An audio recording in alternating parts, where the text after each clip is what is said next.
If you enjoy truthful and heartfelt conversations to inspire you to become a better version of yourself, Empowering Stories will help you. Hello, Monikah. How are you? I'm wonderful. How are you? I'm delighted to have you here.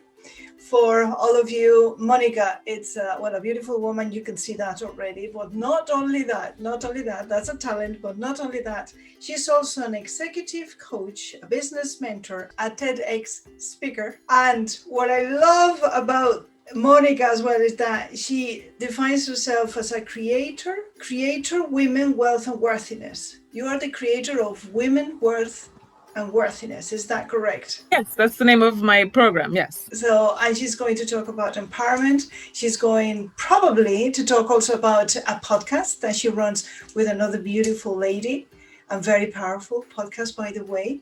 And she'll just wing it because she has so many things to say, so many things to add value with, because she's powerful and she works on that power and she spreads it around. And for that, thank you very much, Monikah. Anna, it's been wonderful to be invited, and I'm happy to be here with you. Fantastic.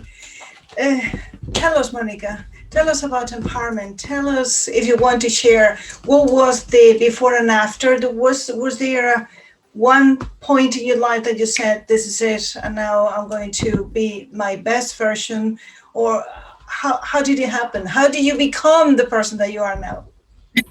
Well, it's a day-to-day decision, right? It's not like a one and done. You have to make that decision on a daily basis, and sometimes on a moment-to-moment basis, right? One of the things that I will be forever grateful for the rest of my life is that my parents, in particular my father, was very deliberate about creating in us, fomenting in us, particularly his daughters, a sense of self, a sense of, I create my life, and I have thinking ability, and I have the ability to manage my own emotions, etc. I'm not at the effect of the world. The world is at the effect of me. And so I carried that with me, throughout my high school and college and my 20s and so forth. In my 20s, I was diagnosed with stage 4 cervical cancer. And I still remember my oncologist saying, you have about a year to live. And I was maybe 24, I want to say 24, 25 at the time. Oh. And my daughter was very small. She was 3. I had just left my first husband and had started a career in financial services. I was a stockbroker. I was a financial planner. An upstart, up and coming, and like everything full of promise. So that diagnosis really flattened me and it threw me for a loop. And I was like, what? First of all, this doesn't happen to people my age. It felt grossly unfair. It felt like a cruel cosmic joke. And I did not tell anybody what was happening right away. If you grew up in a Latin culture, then you know that it's like, ay, Dios mío, pero qué vamos a hacer? Y tenemos que ponerle una candelita. And I didn't want to have to manage somebody else's energy. I was having a hard time managing my own.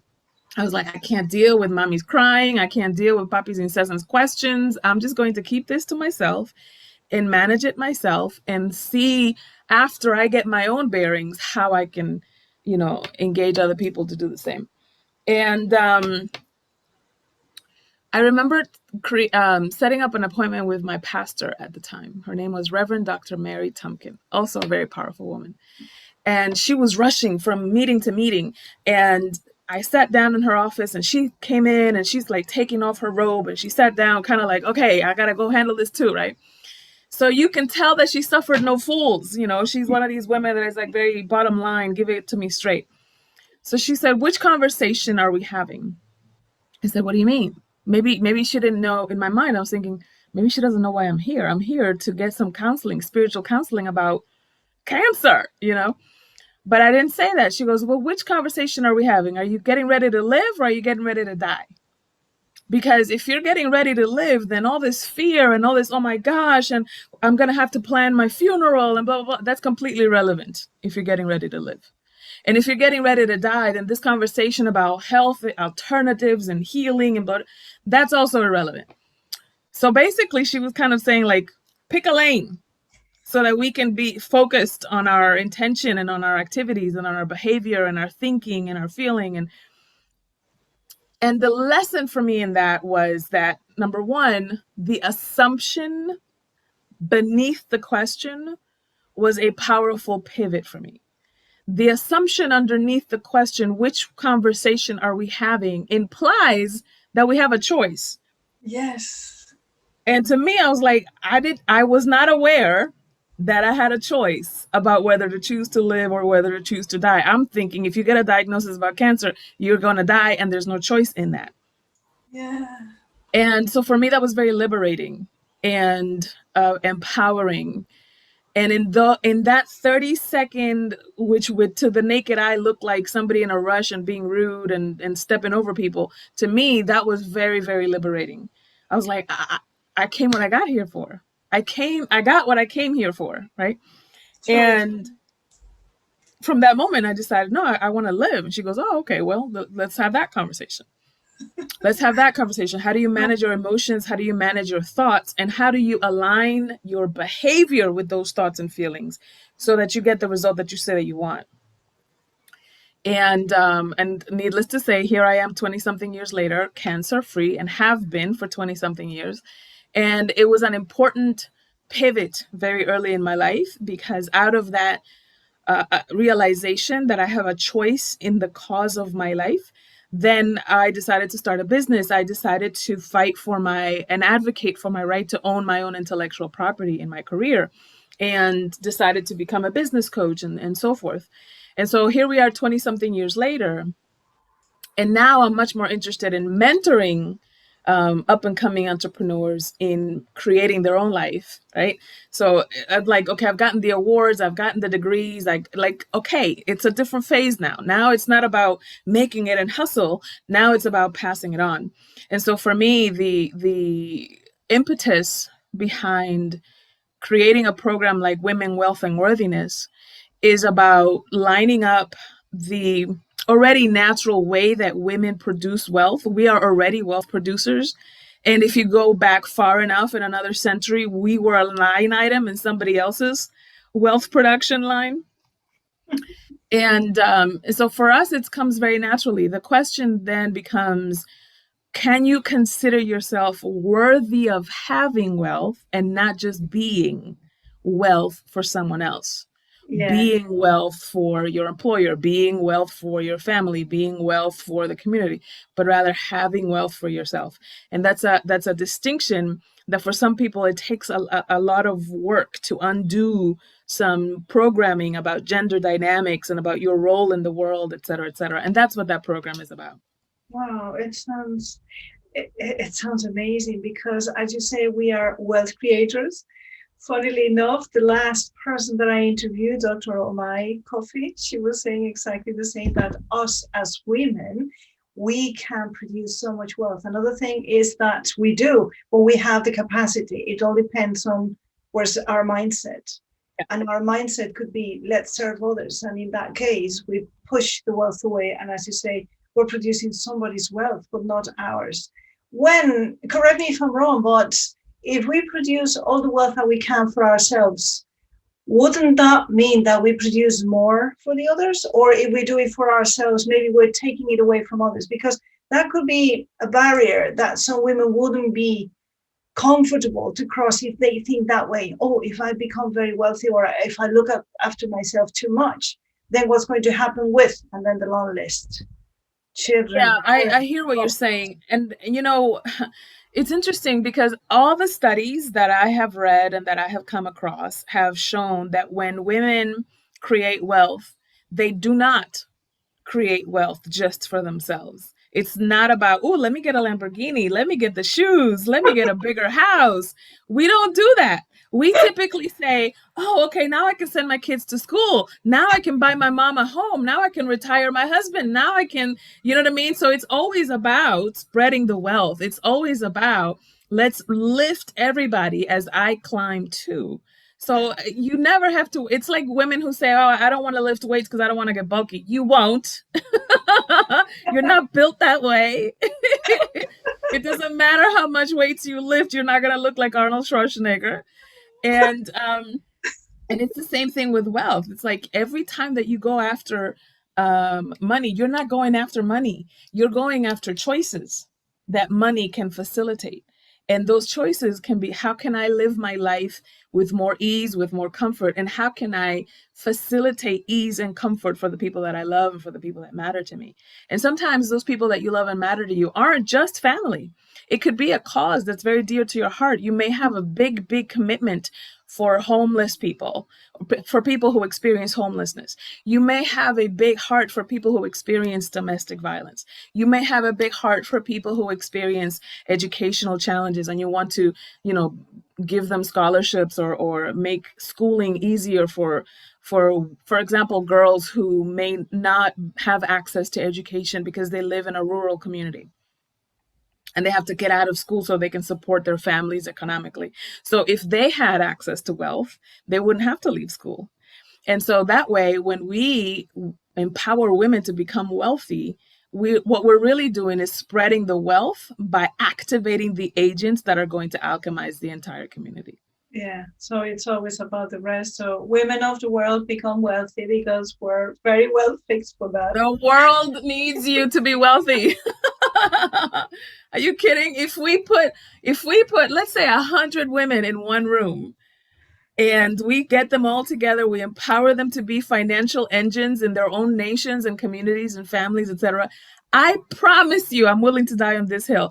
I promise you that if we put 100 women together in one room and each one of them is empowered economically, we will handle health crises, we will handle homelessness, we will handle wealth distribution, gender discrimination, racial discrimination in the workplace. We will get people the insurance that they need. You know what I mean? Like there's so many social concerns that we could solve if we just empower women to be wealthy economically so that they can then do the things that they want to do.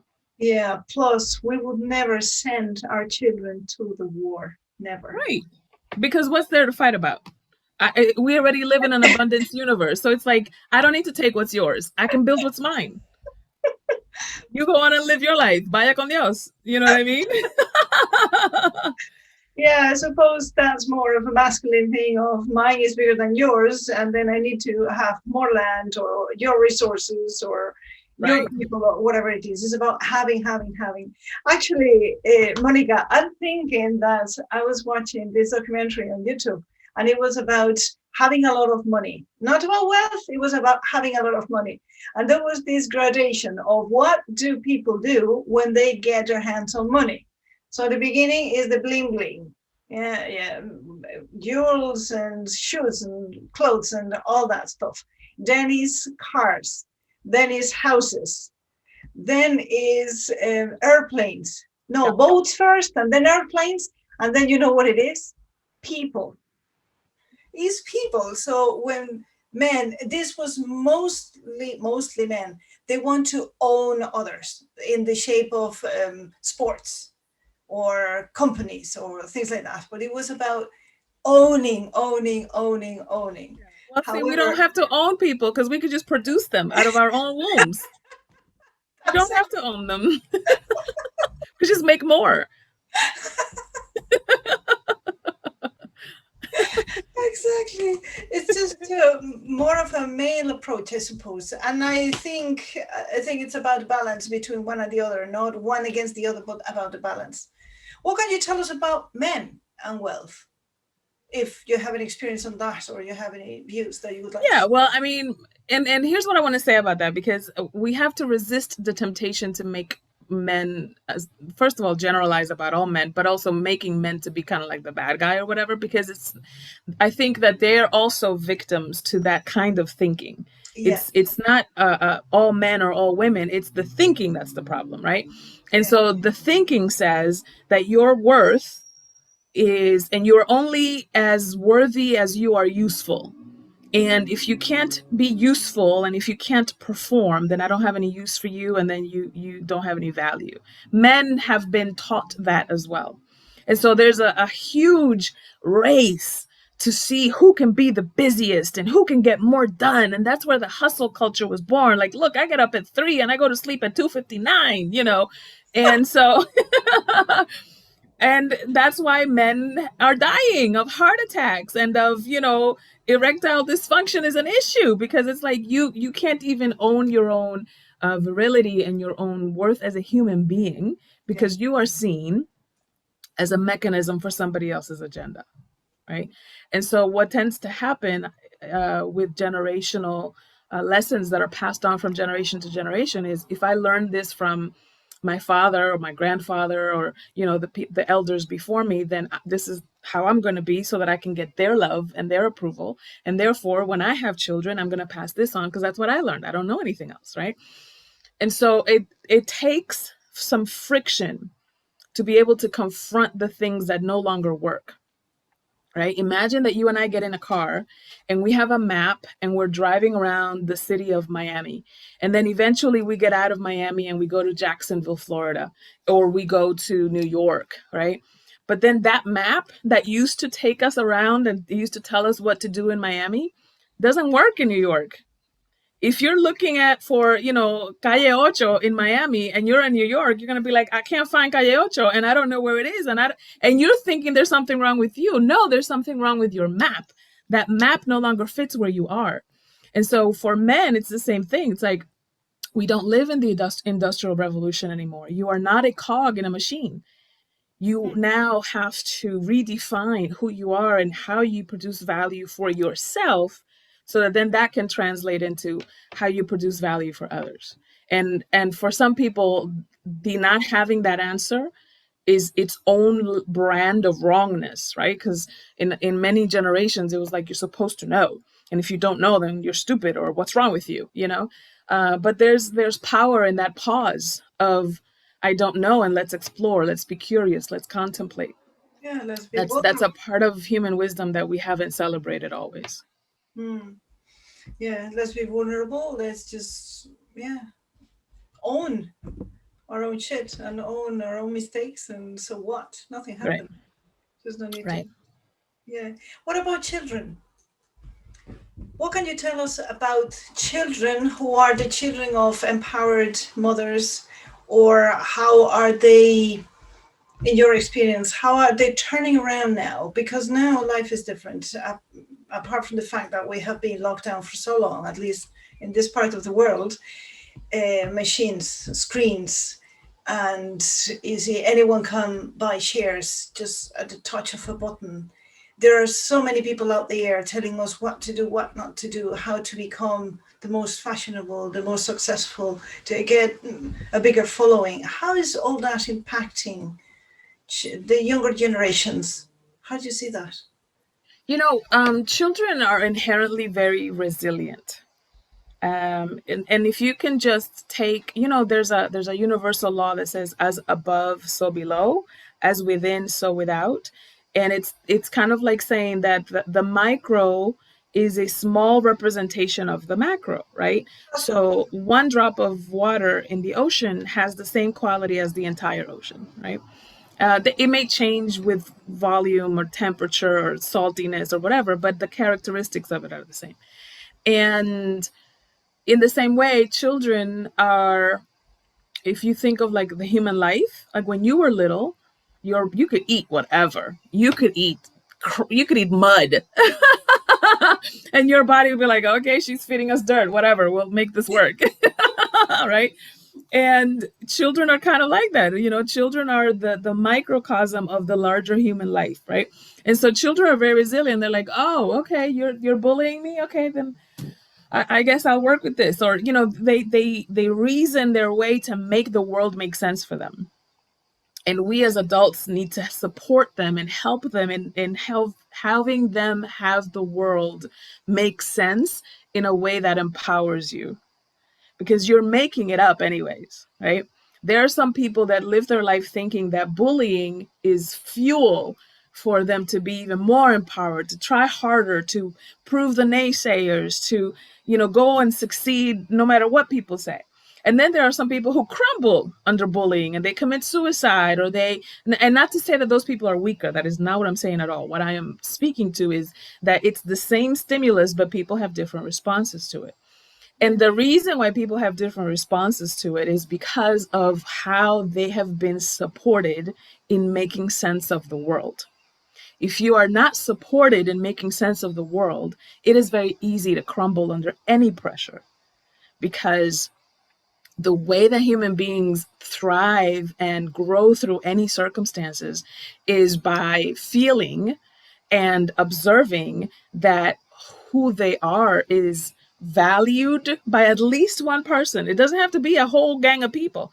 It could really be grandma or mom or your little brother or whoever. It could just really be one person.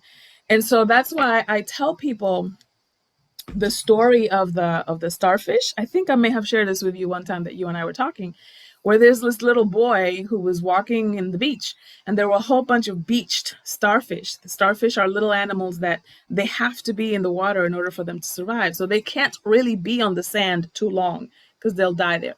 So Yeah, he was picking up the starfish one by one and throwing them back into the water. And there was this old man. He's like, "Man, don't you see that there's thousands of them here on the beach? You're never going to make a difference." And he picks up one and he throws it into the water. He goes, "I made a difference with that one." And that's kind of how we have to be with one another. It's like, you may not be able to carpet the whole world, but if you can just put shoes on one person, you will do your job in making sure that we can all, be better versions of ourselves and of each other. yeah. And as you say, because this world is a fractal, if somebody sees this boy throwing the starfish into the water, maybe another one can follow and another one, ripple effect and multiplying effect. Yeah, reach critical mass.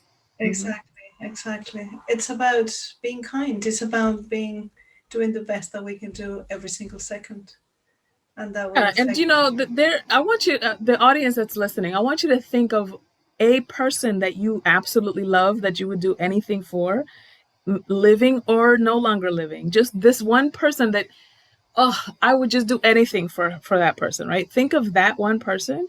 Think of how that person also may have loved you.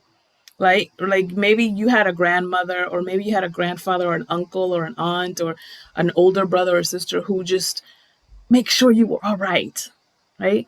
And so if you can just be that person for one more person, Wow. everybody, just one person, just reach one person. Just is your audience bilingual? I was just about to break out my Spanglish.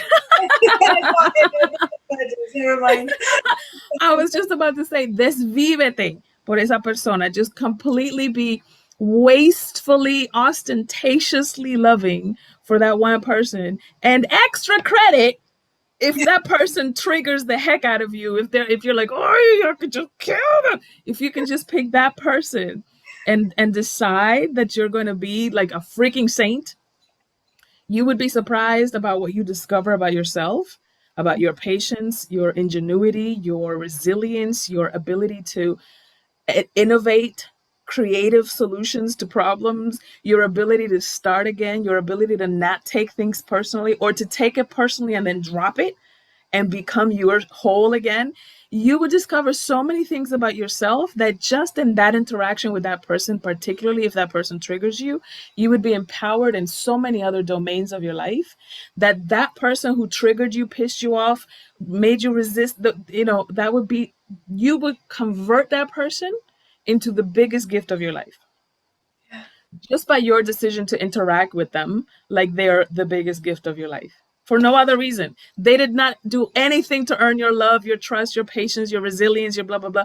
This is something that you chose to do because you're more focused on your personal mastery than you are about your personal comfort and preferences.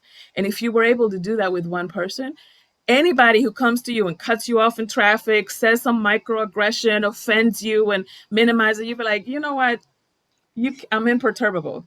I have been through hell and back voluntarily, and now there's nothing you can do to throw me off my square.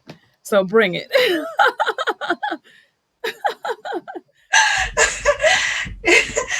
Wow, it is absolutely amazing, Monica, and divine timing. This morning, I was talking to my eldest son, Jaime. He's 21, and I was sharing with him that I miss my grandfather so much, my mother's father.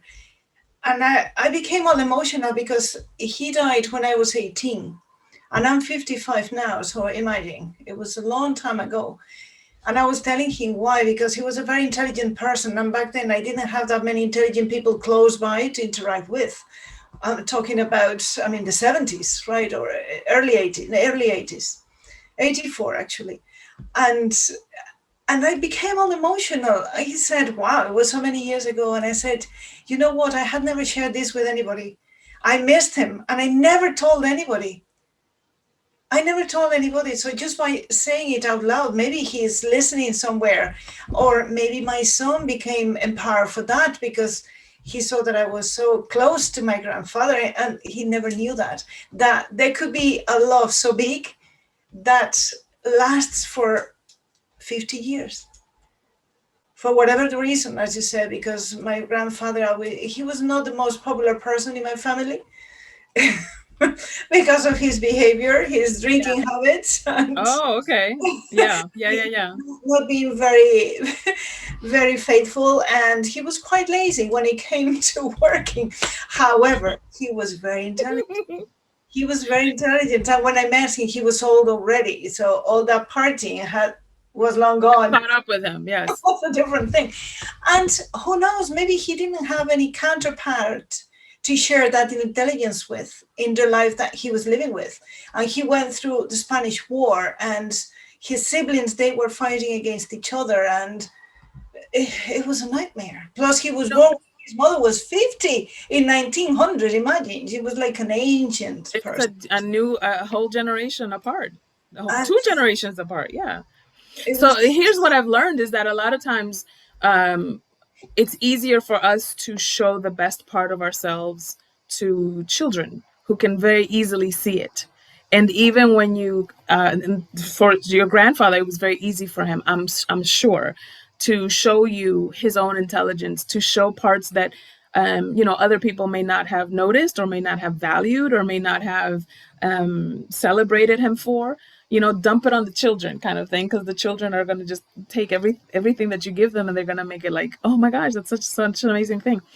And I'm going through that experience now. My father is 89, about to turn 90. We don't think he's going to make it to his 90th birthday because he's in the last stages of leukemia. And it's been a sacred honor to it's been painful, don't get me wrong, but it's also been very fortifying and a sacred honor to help my father through his last stage of life, through his death. And sometimes he has temper tantrums, sometimes he acts like a child, and it reminds me that, you know what, he wiped your butt when you were tiny, and you threw tantrums, and you threw your food off of the high chair, and he had to clean it up, and he had to try again. you know so things have come full circle, and it's like I now get to be patient with him the way that he was with me when I was a child. I think old age is the second childhood. And I too have had to make peace with some of the inconsistencies or the paradoxes that live inside of one human being. My father is an amazing dad. Still to this day, he's an amazing dad. But he has been a crappy husband to my mother. And I don't, mince words with that. Nobody that knows my family would be like, oh, I can't believe you said that. No, we know. Right? And so these two seemingly paradoxical things, to be an amazing one of a kind father and to be a shitty husband, live inside of one human being. yeah, That I can love my father so much and be so thankful for the father that he was, and also be like, yeah, but you kind of poop, you wet the bed there with mom. Like that wasn't nice. And so what that has helped me to do is to be patient with my own contradictions also. There yeah, are contradictions that live in me that I have not yet faced or healed or integrated or whatever, but because I've been able to see it in my father, I'm like, bueno, boy, okay, you get to give yourself some grace too and give other people grace. yeah. Compassion. Yeah. That's And not compassion. excuse it. Compassion and grace don't excuse it. No, no, no. They just accept it for what it is. It's like, okay, you were crappy over there. Yeah, That's not a judgment. That's an observation of fact. exactly. And it's a neutral fact. That's it. Yeah. And then, Yeah, yeah, that's right. rather than engage in the drama, which I have done for many years. So, but now I excuse myself for doing so. Wow, amazing, Monikah. Anything else you would like to say before we wrap it up? And we're going Well, to ask you also, we're going to ask you where people can contact you. oh, sure, sure. I just think that we're now about to come out of this haze called global pandemic for however many months it has been active in any particular country, right? Some countries longer than others. However, if there's anything that we can take out of this huge universal lesson that we've all submerged ourselves into, is that it takes you a long way to be patient with one another, and that you can actually be a better person when you think of the well-being of other people, not above your own, but in addition to your own. Yes. Yeah, your well-being is not compromised by thinking of the well-being of others. And I think sometimes people live in a zero-sum game, like either I win and you lose, or if you win, I'm losing. And that's not necessarily true. We can all win. And when you decide to decide that the world that you live in, because the world doesn't change, your perception of it does. When you decide to change your perception to that, I live in a world where we can all win, then you'll start to see solutions and you'll start to come up with alternatives that wouldn't otherwise have been available to you because you just couldn't see them. It's kind of like when you use a dog whistle, your hearing isn't capable of capturing that level of decibel of that sound, but a dog can hear it, right? So if you elevate your hearing to be able to hear a higher possibility that can be a win solution collectively, you can avail yourself of solutions that wouldn't otherwise have been available if you live in this, me and mine kind of living. Yeah, which is what Albert Einstein was telling us, that in order to solve a problem, we need to raise above the vibration that caused that problem and That created it. whichever way he said it, but that's what he meant. It's about the vibration, as you were saying, the vibration of the whistle for the dog. Same thing. Wise woman. Where can the audience contact you, Monikah? All of my social media channels, you can just my name, Monikah and then my website, monikaogando.com. I love it. It's a beautiful name, a beautiful person. They go together very well. So wise. Te quiero muchísimo, corazón. It's been such an honor and a pleasure. Same here. Just one last thing, Monikah. How would you like the title of this video to be so that I represent your message better? It's face your demons, face the shadow part, the parts of yourself that you consider unlovable. Face those parts of yourself and then love other people. Gather yourself around other people that love you so that you can all beat a common enemy together. That we are not enemies of one another. We are teammates.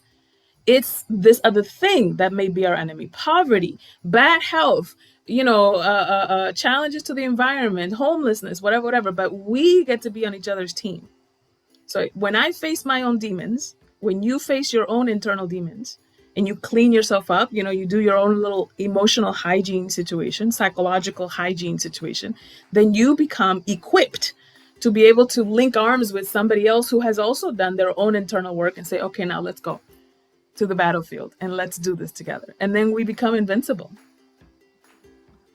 I love it. Oh, yes, sister. Mm-hmm. Oh, yes, sister. Wow. I'm so grateful. I don't even have words. I don't even have words to express how grateful I am. And even though I look like if I had no energy, it's because I had so much inside. It's freaking boiling. I know. I feel the same way. I feel the same way. I love you. Thank you very much. Love you back. Bye now. Ciao. Ciao.